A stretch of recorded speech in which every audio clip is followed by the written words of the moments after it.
The showdown for Warner Bros. Has escalated into one of the most consequential clashes in modern media, with Netflix and Paramount battling for control of a studio that could change the very hierarchy of power in the streaming and filmmaking space. And for more, we're joined by Darren Woolley from Trinity P3 for more.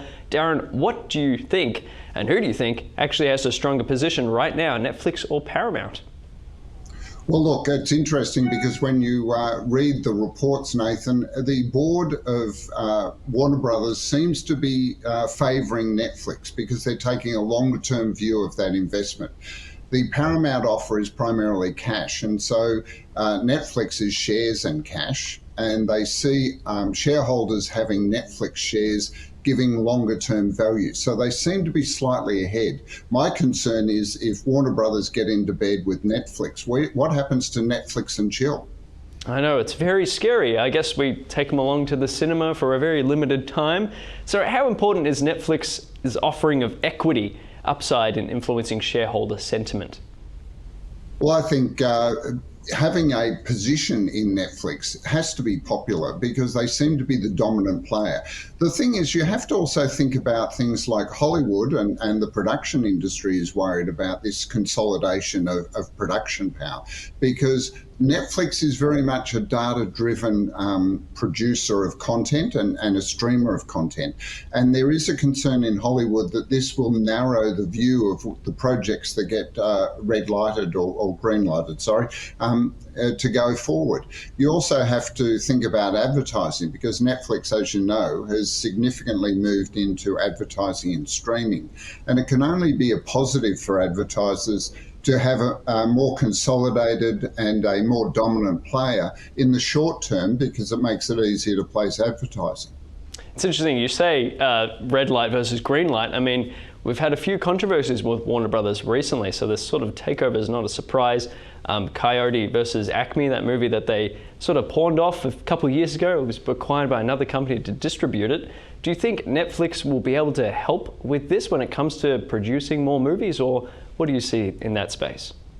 Well, Netflix has traditionally been a big investor in creating content. The criticism of them is that the content is very much popular content. Having said that, between Apple and Netflix, the other movie studios have become in some ways smaller competitors, and it's because both of them have a distribution platform that doesn't rely on cinemas alone. So they already have a commercial basis. You add to that the advertising stream, and that makes Netflix quite a dominant player in the marketplace. And moving back to Paramount, do you think that they really have a chance with this potential hostile takeover?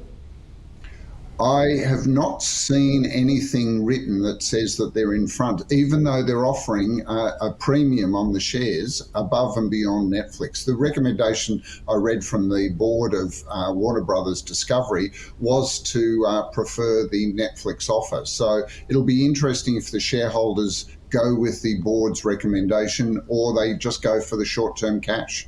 And I understand there's a bit of political ties and connections with this whole merger as well. Ellison and Trump, that connection. Any thoughts there? Well, look, I think that's just the way of doing business in the United States these days. Definitely the president is taking a position where he is getting heavily and personally involved in many of these deals and helping to shape the US economy and business landscape. And I think anyone doing business in the US these days needs to be aware of that. And do you believe that regulators define the streaming market broadly enough to approve a Netflix takeover? That'll be the interesting take. And again, to your previous point about the political influence, I think the regulators will be under a significant influence or pressure to actually approve this, but time will tell. As far as defining it, I think we're playing in the content area, and as we know, content is incredibly important in developing, and reinforcing culture and cultural values. So you would need to be very careful about consolidating that in with one group or making a dominant group, because it could have a long-term effect on the culture of the society. And if Netflix, Warner Brothers, Discovery did actually combine, this did happen, what impact do foresee that having on other big streamers like Disney, Amazon, and the like that? Well, I think we've seen since the rise of the technology platforms, the Metas and the like, we've seen this consolidation happening. This will only continue.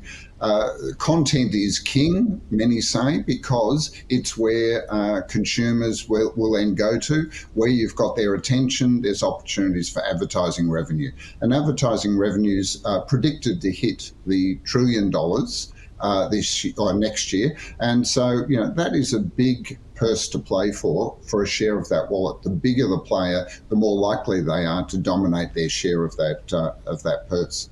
And final thoughts on this at the moment, Darren. Do you believe that Netflix are firmly in the lead? Paramount don't have a chance at the moment? My reading of everything that's been reported on it says that definitely Netflix are in front, but who knows? It still comes down to the majority of the shareholders deciding, do they want the cash or do they want longer term value in having shares in Netflix? Right. That'll be the decision. Absolutely. Let's move on to our next topic. You did mention advertising before, and what better place to go than the AI advertising market is flooding with what was ready to wipe wide open in 2026, with major moves from OpenAI and Google signaling a seismic shift in where digital and dollars could flow next. Darren, your thoughts on all this AI, advertising, where is it all going from here? Is there anywhere we don't advertise? I mean, I think I remember years ago when suddenly someone promoted advertising on shopping trolleys and then convenience advertising in public toilets. It seems that wherever there's an opportunity to place an ad. Now, with the uptake of AI and consumers using OpenAI, for instance, as a way of finding products and services, it seems a natural extension. The recruitment at OpenAI for Slack CEO Denise Dresser as Chief Revenue Officer is a good flag that they're looking for ways to move from what was originally at their foundation a not-for-profit into one very much driven by profit. And so the belief is that suddenly your ChatGPT will be offering you ads as well as advice on which products to choose. On top of that, we've got rumours that Google, through their platform, Gemini platform, are also thinking about it, even though they've denied that they've even considered that. But I think what we're going to look at in 2026 is certainly advertising becoming a revenue stream for the major AI platforms. Certainly, I like your point about that. Yeah, OpenAI, I guess the open was supposed to at one point mean open source, but now it's probably not going to be that. Ads everywhere. What about the reports of in Gemini as well, Google potentially putting ads there as well? Do you think this is going to be the standard moving forward?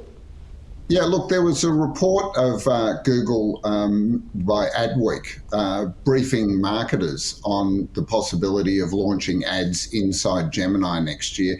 But Google's come out and quite flatly denied those reports. Having said that, I mean, if OpenAI moves into that space, you'll see all of them follow, because why would you want to miss out on potential revenue if consumers are willing to pick that up? And maybe what we'll see is you'll be able to choose whether you get ads with your AI chat or not at a lower price.